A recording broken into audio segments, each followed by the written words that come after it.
Hello and welcome to Let's See It, the podcast that explores how you can use improv skills in your day-to-day life. I'm Rebecca Tanwin, award-winning voice artist, actor and improviser. And I'm Kiva Murphy, award-winning actress, teacher and co-owner of Barcelona Improv Group. So, let's see it!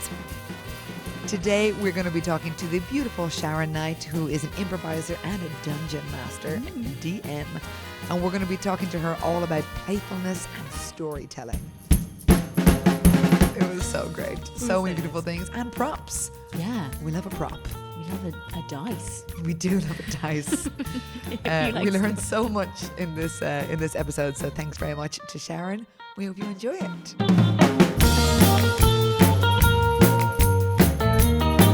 Today we have a special guest with us. Hello, Sharon. Hello. Yay, we're so excited you are here. So pleased. I'm really looking forward to this. She did her chipmunk face. That's the highest of highest praise. Oh my goodness, it was the cutest chipmunk face. Yeah. Thanks. So Sharon, tell us a little bit about yourself to begin with. So who are you? What do you do? Why do you do improv? Well, my name is Sharon, I suppose you guessed. Yes. By day, I am a flight attendant instructor. By night, I am a dungeon master / games master. And I've been doing improv now for 2 years. Sorry, I had to really think then, because I took my first course December 2020. And I did my first foundations with Big in 2021 to get over social anxiety, which has proven quite successful. Oh, I didn't know that. Is that what brought you to... Is that why you went into improv? Well, kind of. It was a roundabout way because at the time I was streaming on Twitch and I wanted to be a bit more confident with what I was saying and be more confident being able to just talk, because you have to talk to yourself a lot of the time.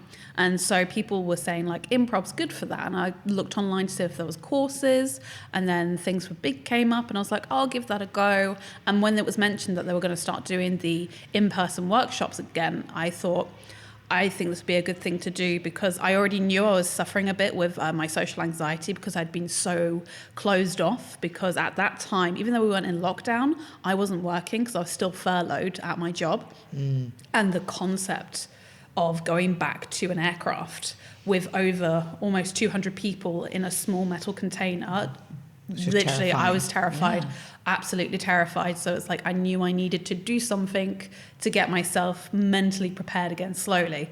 And yeah, that helped. That's really cool. It's cool that you also noticed that about yourself. Yeah, isn't that amazing? So what was it about improv that helped you overcome it? Well, I think, honestly, it was the safe space created, because I was able to go and have continuous breakdowns for the first couple of weeks, which was really nice to be like, I'm going to cry, I'm going to the bathroom, this is fine, which was really encouraging for me to be, able to do that in an environment. And yes, we were all spaced out and we had to, still do the spacings, but it was just really nice to just be back with people again, and to be able to try to start understanding how to socialize like a human being once more. Because I feel like all of us in that group, we had that similar feeling, because we were all in that similar situation of, oh, we've not really been in a room with this many people in a while. How does this work? And that just made me feel so much happier about myself, that I wasn't the only one experiencing that, which again then helps create an environment where it's like, well, if I do say something that's a little bit weird, they're not going to judge me, because they all understand that we haven't been as socially involved with people in a long time. And also, if someone does say or says something weird at improv, it's like, yes. Gold. That's what I was going to say. Absolute gold. Someone who is like, let something out of their psyche, out of their brain, their soul, whatever, even if it's a physicality, or like, oh, what a joy, and accepting it. Yeah. And the other 10 people in the room will be like, yes. Like, okay. Absolutely. That sounds great. That's what makes me keep coming back, is I can come here and be like, and people are like, woo, genius. And it's genuine. It's not just like, we love it, you're a superstar, we idolize you. And I think that's the good thing about improv, is that it's a complete level playing field. You might be amazing one day and not feel so inspired the next day, and vice versa. And it's like, yeah, we're all just testing things and trying things, and we'll all accept it. Whether it kind of lands or doesn't land, it doesn't actually matter. And it's also helped me with like critique, because I used to hate the idea of people coming up to me and saying, so you need to change this slightly because it's going to help you, because I would internalize that so much and be like, I am a failure. I am the worst human being possible. I am going to go die in my little pit right now. And now I am so much more open to feedback and so much more open to people critiquing me when I'm asking for it. And I just want to reiterate that when I'm asking for it, I don't like unconsensual critique, because it's like, if I want it, I'll ask you for it. Yes. But yeah, when I get that, I love it now, because all it does is help me be a better version of me. And I love that I no longer fear it. Yeah. My God, you're just like, every sentence you say is so great, Sharon. I'm like, yes, write it down. Somebody write it down. Somebody write it down. Someone's Quick, taking quick. notes, right? Yeah. Oh, no, it's almost like this is being recorded. We can listen back. It's okay. I'll give you my bism later. Great. Wait, she thinks we have money. We don't have any money. We don't have any money. This is what we tell her. But has doing improv helped you in your sort of teaching? Because you teach air stewards. So am I saying that right? Host? Yes. Well, in my company, we're called cabin crew rather than flight attendants, but I generally say flight attendant because it's more like a universal thing that people recognize, like you say. But yes, I now teach the cabin crew, either the new cabin crew coming in who are learning, or if I'm doing annual training, which I'm actually doing annual training tomorrow, nice. which is going to be fun. So that they get trained every single year, like a refresher? Yes, we have to stay legal and to be able to fly, we have to go through our training once a year. That's comforting. It's good to know. Yeah. I feel like I want to ask all these questions. But I want to know about, this is your day job. I want to know about your Sorry. night job. Yeah. Let's move to the night Sex job. is very excited about the day job. I'm like, you guys can't see it because it's not a visual medium, but we have props on the table. You were the first guest ever to have brought props. I brought props. Yes. I get too excited about this topic, so There I is no always such bring thing props. as too excited. Bring on the excitement. So I would like to know what Dungeons and Dragons is, and what is the role of a dungeon master? Well, Dungeons and Dragons, currently in its 5th edition, is a tabletop role-playing game. And it is a system where you have a dungeon master, which I do a lot, and a group of players who are placed within a world, and that actions are based upon the roll of a dice. Okay, and tell us about this dice, because I hear lots about this dice. So explain And what I you know- have in front of you. I have a little box of dice in front of me because I love my dice, and I'm currently pulling out my favourite dice, which is a large D20, so a 20-sided dice. It's translucent with little gold flakes, and all the numbers are this really nice, like pinky purple. And on the inside is a liquid core, so there's just a sparkly liquid that you can shush around when you roll it. It's absolutely can I have a beautiful. go? Yeah, of course you can, but that's my chunky boy. Oh yeah, For he is the a most chunky important boy. roles, I use that. That is my important roll dice. So do you use different dice for different roles? Or is it- Sometimes. When you play Dungeons and Dragons or any kind of tabletop role-playing game, you end up becoming what is known as a dice goblin, and you just go collect dice because dice are pretty. The clacky rocks, the clacky math rocks are just so delicious. You can't eat them, unfortunately. Well, saying that, there is a company that does make edible ones, but the ones that you normally play with, you can't eat them, but they're just so lovely to like roll and to play with, and you end up having dice that are your favorites. But then you also have like a little space which is called dice jail, for when your dice betray you constantly and roll bad, and you go, you're in jail now, and you refuse to remove them out of jail until they've learned their lesson. Oh, so there's like a superstition around the dice. Yes. There are some people who are like so superstitious about their dice, they won't let other people roll them. Some people are very much on the mind frame of the dice will tell the story. Whatever the dice roll is meant to be, the dice know where the story is going. Like a fate kind of idea. Okay. And some people are just like, it's a dice, I'll roll it. Well, that's why I checked, like, can I touch it? Because I think... I appreciate that. Yeah. But I think we should did respect. check. I think. No, you I did went check straight. I was earlier. like, oh, they're so pretty. Shiny. I'm so sorry, Sharon. That's okay. From now on, I will know to check if I'm allowed to touch the No, but dice. I think objects are really important, and I think in the same way in an improv scene, if someone brings in something, whether it's an animate object or something that's created, I think they're so important. Like objects are so. If we think of even just rings, all the stories around rings, or rings for getting married or engaged, or these things, like there's so many symbols and rituals around objects, and I think often we just bypass it and we don't take them. We take it for granted, and I think it's something so special that you're really connected with these dice, and that there's this ritual and story.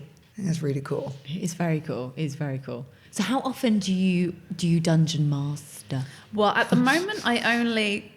Can I use it like that? Yeah, what's the verb? To mast? Be You a can- dungeon master? Well, you can just say DM. Okay, DM. Oh, DM. Because Okay. honestly, How after a often do you while, if you DM? say dungeon master too much, after a while, your brain starts going, "Wait, is this Oh, something so I no. can say? Is this going to lewd? I don't know." But people Yeah. people will not know that I don't know what I'm talking about. That's okay. Yeah. I DM normally once a month with my online friends because, well, I can't have them here. They're in either America or England or Scotland, so it's like, let's Yeah. be online, easiest approach. So once a month, I normally do that, and then I have another group that I'm playing with as a player, and my friend is the DM of that instead. Sometimes, if I can, I organise like 2 in 1 month if it's possible, but the real villain of Dungeons and Dragons is scheduling. Anyone and everyone will agree with this, because trying to get a group of people together on the same day at the same time, it's impossible sometimes. And how long does a game normally take? Depends. So this game that I'm running, we've just recently celebrated our 2nd anniversary, as in our 2nd year anniversary. So it's like It's it's the an same game and you ongoing series. So the game just rolls on, like Yeah. the world rolls on. Because what we're playing at the moment is a module called Curse of Strahd, and it's set in a very gothic horror setting. And Strahd is a vampire overlord, and he controls this land of Barovia, and the heroes are basically brought in from this mist that has appeared and like swept them up and brought them to this world for Strahd's own personal amusement. And it's just finding a way to get out of this world and to take down Strahd. Oh my god! And honestly, it's fun playing a vampire of that kind of level. Like high level. Yeah, but also at the same time, very, what's the right way to say this? Getting to be a little bit of a... I'm trying to think of a good word to say that's not going to be bad to have on the podcast. That's okay. You can say something and we can re-record it. Like you just get to be, sometimes you get to be just a little bit of like a smug asshole. You can say you can smug totally say arsehole. Oh, in that. that case, yeah. Sometimes I just love getting to play a smug asshole. There are Yeah. just some fantastic moments with that. Yeah. Getting to play this like alter Yes. version of yourself. But you have to be very careful with it though, because you don't want to do anything that's gonna be too far. Because yes, okay, I'm playing a character who is a smug asshole, and it is written in that way. But at the same time, there's a limit to like how much of that you can be to people.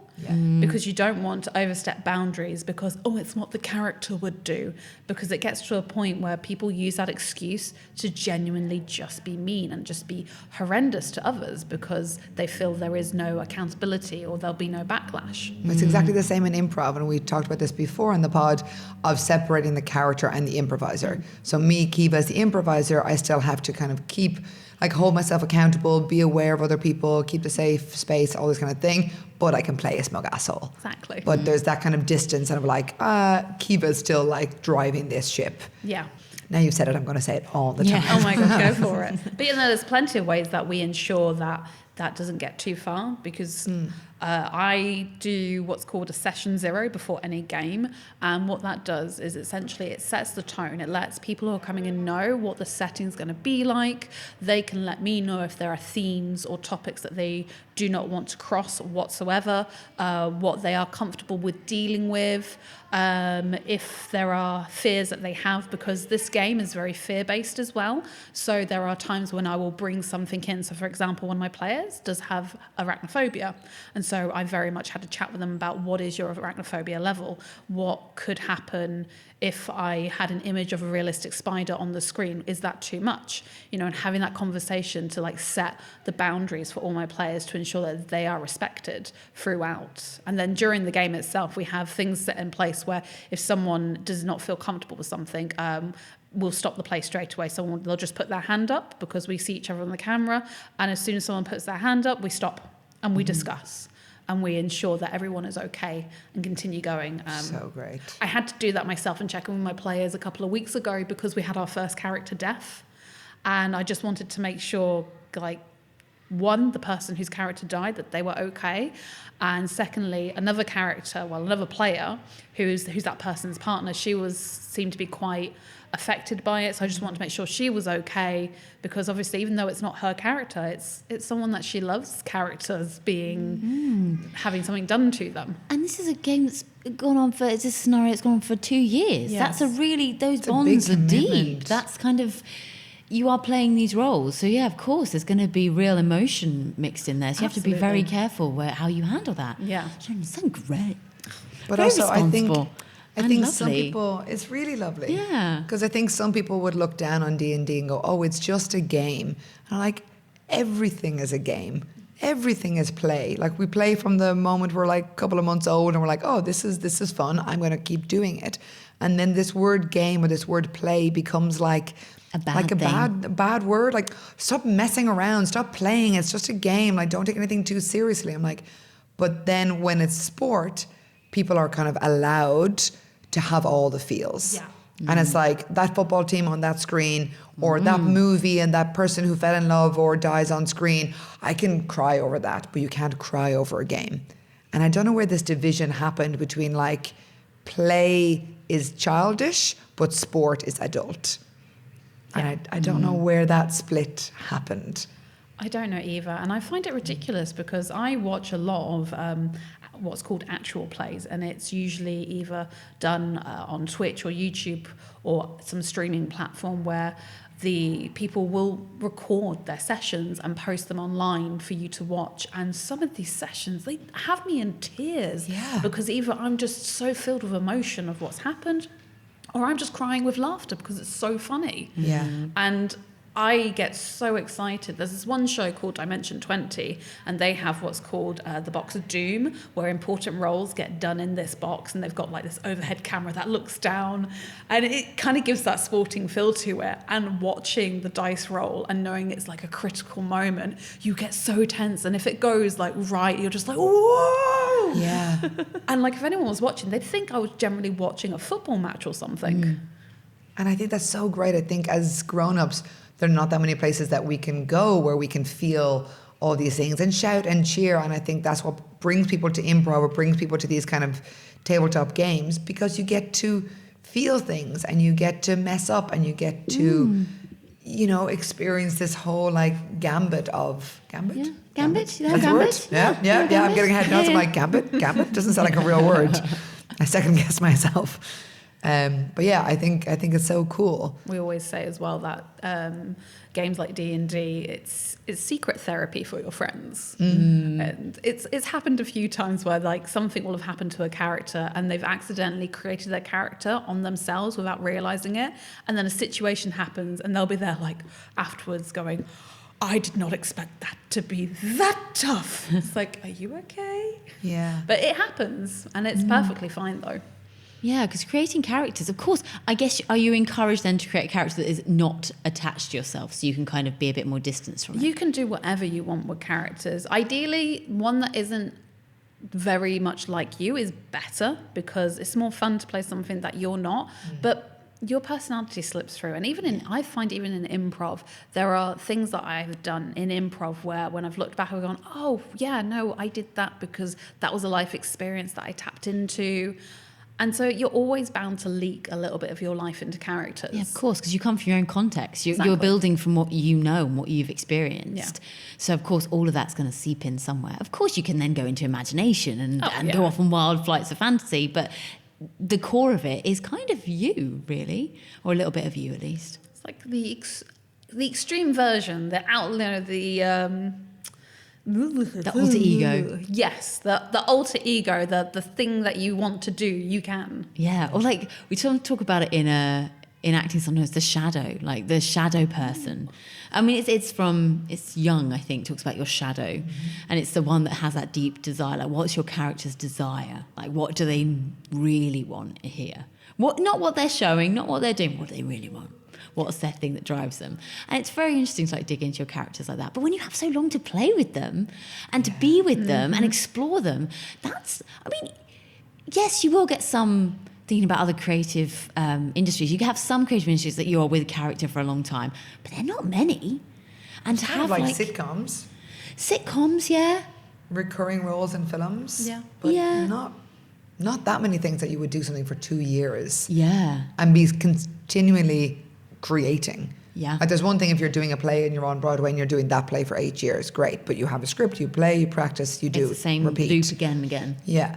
And that's a skill all unto itself. But constantly creating, adding to, judging from your audience and being aware of everybody, like that's a lot of holding space and creativity all at the same time. And as a DM, it's not just one character you're holding space for. Yeah. You are the entire world. Oh. You have to jump in and play so many different roles, and sometimes you have to make characters up on the fly, and then it turns out your players fall in love with the random character you made up on the fly that was meant to be a flyaway thing, a throwaway thing, and then you're like, oh damn, I'm gonna have to bring this one back now. Yeah. And my group, who I'm gonna force them to listen to this, they know exactly who I'm talking about. I'm just gonna say Gunther. Thank you for that. Oh, there's inside joke. There's inside joke. There's a whole level we don't understand. And when you're creating characters and having to do that, do you find that practicing improv helps Yes. to like open up those? Yes. Those channels? Sometimes I try to give different voices to each character where possible, but sometimes I'm too tired. So I don't, but I always kind of try to do something, even if it's something a little bit physical, even if my players can't see me, like just change my posture or change the way I'm sat. It helps me to then become this new character.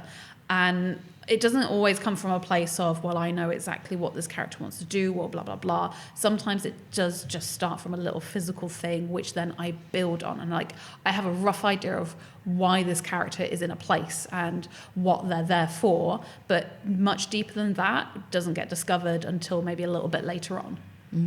So you have the initial offer and then you kind of build on that and you play the game and you dig in and dig and find out what's there. And sometimes that offer, like improv, it gets changed because my players will see it, accept it, and then they'll be like, oh, yeah. I love you. And they go this way, yeah.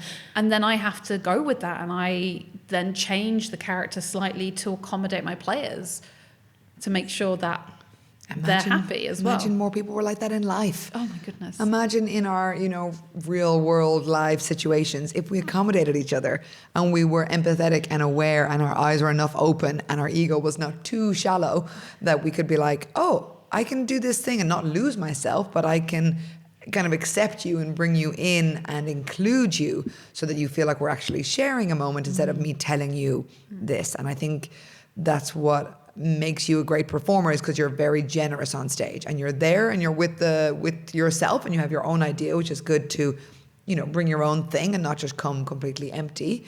But then you're like, I'm coming with this idea, but I also have enough room to take on your idea, to build on that and to kind of fill myself up with this other idea instead of like, oh God, it's something different, panic, shut down. And that part of improv is something that I draw and use so much as a DM, because the world that I'm building, it's not just my world. It's not just me. It's us as a group. We are building this world together. And just because I am technically God, I hate using that word, but just because I am technically the ruler, technically God. Don't know why God is the sound, but apparently that's the sound that God makes. I'm not the only person playing this game, and to dictate what everything is going to do and how everything's going to be is just not fun. How is that going to be fun for everyone? It's just going to stress me out. It's going to bore my players. Why not let them help out with the load? Like, let us all collaborate together to make this more than a world, but this story, this adventure we're on, let's make it together so that we all have fun. Write it down. Quick, rewind that. I want to hear it. And what about these other ththings on the table? So what there's other things. Yeah. Okay, so what I brought with me here. So I didn't bring anything Dungeons and Dragons related with me because that's all online for me because it's a lot easier than having a stack of 20 books. Fair. Mm-hmm. So what's in front of me are other tabletop role-playing games, and I've got 4 books here. 2 hardback covers, 1 softback cover, and one little booklet.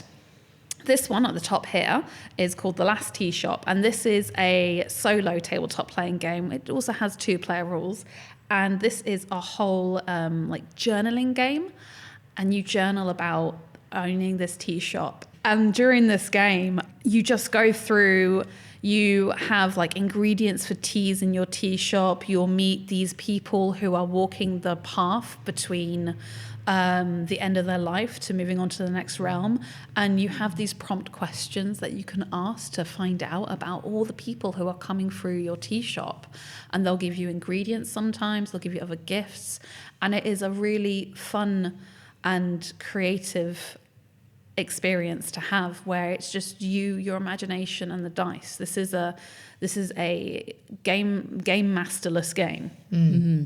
You just follow the rules that are in there and you create experiences all for yourself, and it's so fun. If you think this was a good one, Bex, just you wait. So this one, lovingly, is called Apothecary. Apothecary. Oh. And it's based in the Scottish Highlands, and you play these Highland creatures who go around to other little Highland creature communities to help heal people, to help with problems that are going on, and you just go on this grand adventure to become the best at helping out. It's just so cool. Sweet. It's so lovely. And also, we can't see it, but it's got the most beautiful cover as well with little animals on there. It's a beautiful cover. There's a woodland pigeon and a little white mouse on there looking over. Really cute. Yeah, and what a lovely kind of concept. Mindful, non-digital thing to do that you can do solo, because sometimes that can be a thing. Say if you want to play a board game, I know D&D is not a board game, but it's if you want to do something that's not a screen, that's not a computer game, that's not something digital, these are so beautiful. And they have such great replay value as well, because you can play them again and again, and you'll have different stories every time, because the mood you're in that day will change how you think about the challenges or the questions that get posed to you. Yeah, and it will just, every day will be a different one. It's so cool. So this one is called Up River, Down River, and it is a tabletop roleplay setting for just a short campaign where you go along the river, and your first choices are you and your crew going up the river or down the river. And depending on where you choose will depend on what kind of adventure you're going to end up going to. Are you going to find the source of this river, or are you going to go to the open sea? And you have these fantastic adventures along the way. You meet different villagers, different tribes. You discover what happens when you get to your end goal as well. And it's a really lovely spiritual journey wrapped inside it too. And is that one a solo play again, or is it a team one? This one is, one is a group one that you can do with, I'd do it with 4 people for sure. It's fun. Now this one. Odd Jobs. Odd Jobs. First off, great name for a book. Totally. These are all mini settings to do in any kind of role play game. You don't have to have a particular system to play it. You can pick and choose a system you love playing with, and these are just all little mini campaigns. My favorite campaign in this one is a cruise ship that gets lost at sea, and it's just so juicy because all the little factions in this cruise ship starts to appear. You've got the kids club that gets overrun by the teenagers, and it kind of becomes, the Lord of the Flies desolate kind of world within that little setting. You've got the old ladies who's running the upper sun lounger deck. You've got the kitchen being run by these rabbly chefs and stuff. It's beautiful. Oh, so fun. It's so good. There's so many wonderful stories. And I just love that it's it's encouraging people to be so creative and to either be with yourself and journal and go, bring yourself on an adventure or do with other people. But when you play these games, does it make you want to write them down? Or do you like that it's like improv, that it's not recorded, it's not written, it's once and then it's different again another time? I would love to write some of it down. I wish I was better at writing. I have a lot like disability-wise, that means I can't do writing very well. But if I could, I'd love to like record them and stuff, because the shenanigans you get up to. Yeah. Sometimes it's hilarious. Sometimes it's just so emotional. And you're never going to repeat them. You're never going to have the same experience again. But there is something magical about that. I think the same with improv. People are like, why don't you record every rehearsal and every show and then turn it into a sketch or whatever? And I could, but I think it would... There's something just magical about it being that one audience, that one moment, even if it's in rehearsal or in a class. And it's just like, we shared that. The 10 of us shared that. And it's really pure. Yeah. It's nice as well, because...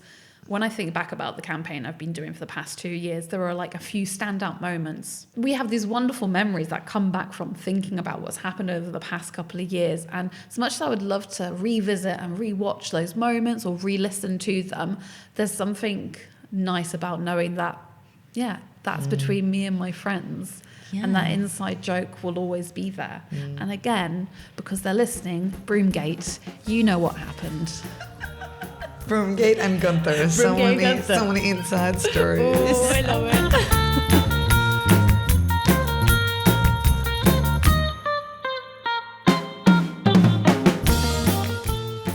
Okay, so just for context, we have in front of us the tea shop. It's called the tea shop, right? The last tea shop. The last tea shop. And Sharon is going to guide us through a little bit of this. Yeah. Is it the whole thing, or is it like just a part of it? We'll just go through a part of it. I maybe we don't have time to go through the whole thing. She's like 5 hours later. So 5 hours later. You could easily spend a whole evening just playing this game. It's just so lovely. Okay. So at the start, you have to set up your shop. And I already kind of have a shop in mind from one of my playthroughs. And it is a shop that is set in a glade of golden ginkgo trees. And it's just this beautiful little tiny hut surrounded by these trees, and there are ponds out in the front, and little frogs use that pond as their home. And the ginkgo leaves themselves, they're like the ingredients that I go to grab to use within my teas to prepare. So during the game, you can create different tea recipes to help each person who comes through, because everyone's going to be affected differently when they turn up by the weather, which you'll find out. Okay. So, who would like to go first as the first player on this trail? I'll go first. Okay. You don't try me. Who wants to go first? All right. You can roll the D6, which is a 6-sided dice. 3.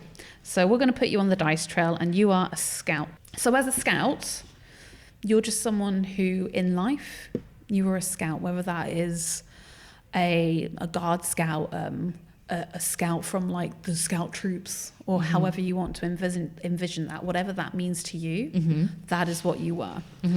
And the weather, 6.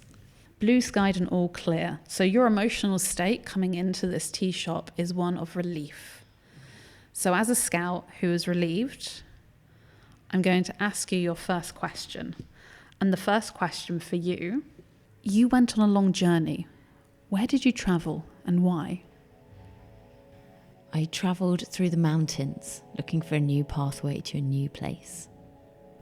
And did you find what you needed on that pathway? Not yet. Do you have regrets? I regret that I probably won't see my friends and family for a long time. So now at this point, I'm going to prepare you a tea to go with that kind of sensation, that kind of feeling, like what I feel you need. Okay. And to me, the idea of that you have that regret of the friends and family who are not there to be seen, I want to relieve that suffering a bit. Even though you came in feeling relieved, I want to not let that memory linger on. I want you to be able to go onwards with a clear conscience. So I'm going to create what's called the memory draft tea and give that to you. And what this does is it lets you relive a memory in vivid detail. And whilst you're reliving that memory in vivid detail, I want to ask about the one person you would miss the most? It's my little brother. And the vivid detail is us playing down by the river. He's catching little fishes. And then just looking at them and then just putting them back. Lovely. Does this memory leave you happy? Yes, but a tiny bit melancholic, but happy. It's a happy memory. Good. And at this stage, I'll invite you to continue on into the mist. I don't know what's going to happen in that mist. I don't know what happens in this next part of your journey, but know that your little brother will join you eventually and that you can relive those wonderful times together. But until then, keep that vivid memory in mind to keep you going on.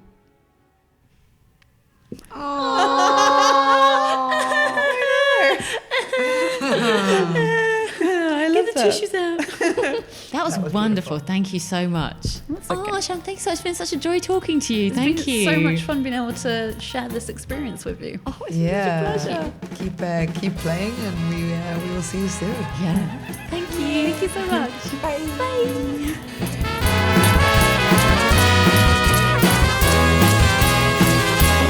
Recording now. Yeah. And now we are serious. Oh no, we go serious. No jokes. No jokes. Like, I would instantly fail. Over Christmas, my dad was trying that occasionally. He'd be like, okay, on the count of 5, like, no smiling.